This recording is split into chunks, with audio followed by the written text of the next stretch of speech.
राधे राधे प्रियजनों, मैं यहाँ बिल्कुल ठीक हूँ। आशा करती हूँ आप सब भी स्वस्थ होंगे।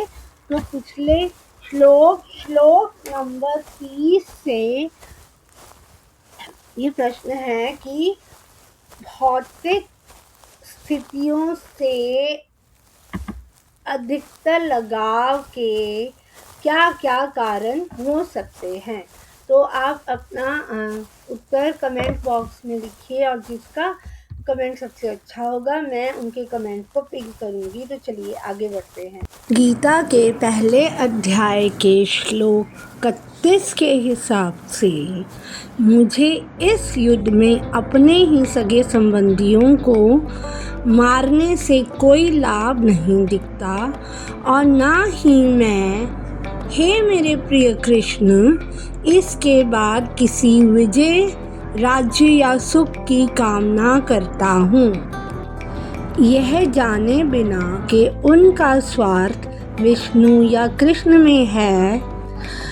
बद्ध जीव शारीरिक संबंधों की ओर आकर्षित होते हैं। ऐसी स्थितियों में सुख की आशा रखते हैं। भ्रम में पड़कर वे यह भूल जाते हैं कि भौतिक सुख का कारण भी कृष्ण ही है। ऐसा प्रतीत होता है कि अर्जुन तो क्षत्रिय के नैतिक नियमों को भी भूल गए थे।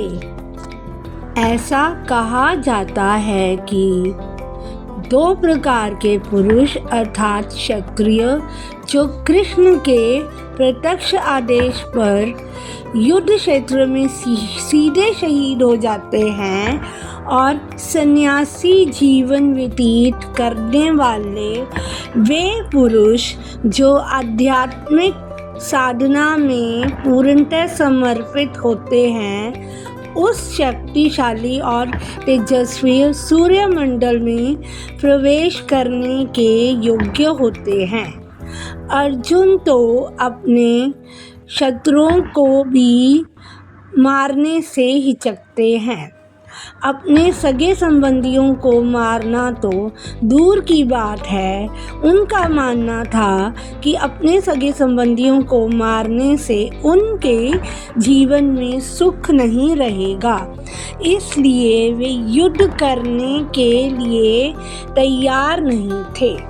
ठीक वैसे ही जैसे भूख न लगने पर खाना पकाने की इच्छा नहीं होती।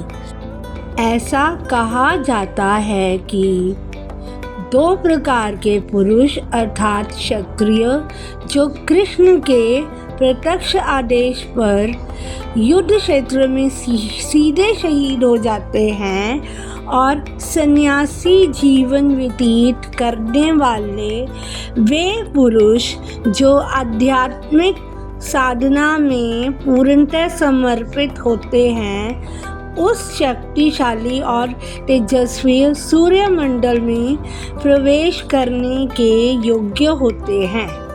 अर्जुन तो अपने शत्रुओं को भी मारने से हिचकते हैं।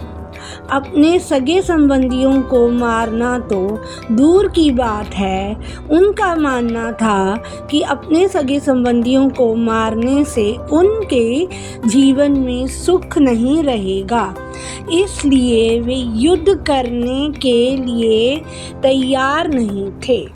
ठीक वैसे ही जैसे भूख न लगने पर खाना पकाने की इच्छा नहीं होती। अपनी इस मानसिक उलझन की अवस्था में जब उसकी भावनाएं उसकी बुद्धि से पूरी तरह अलग हो जाती हैं तो वस्तुनिष्ठ मन व्यक्तिपरक वस्तु के मार्गदर्शक के बिना अनियंत्रित हो जाता है और एक निरर्थक निष्कर्ष पर पहुंच जाता है। वह कहता है, मैं ना तो जीत चाहता हूँ, ना साम्राज्य और ना ही सुख। यह एक सर्वविदित तथ्य है कि हिस्टीरिया का रोगी जब उसे बोलने की अनुमति दी जाती है तो वह नकारात्मक तरीके से ही इस दौरे के मूल कारण को व्यक्त करता है।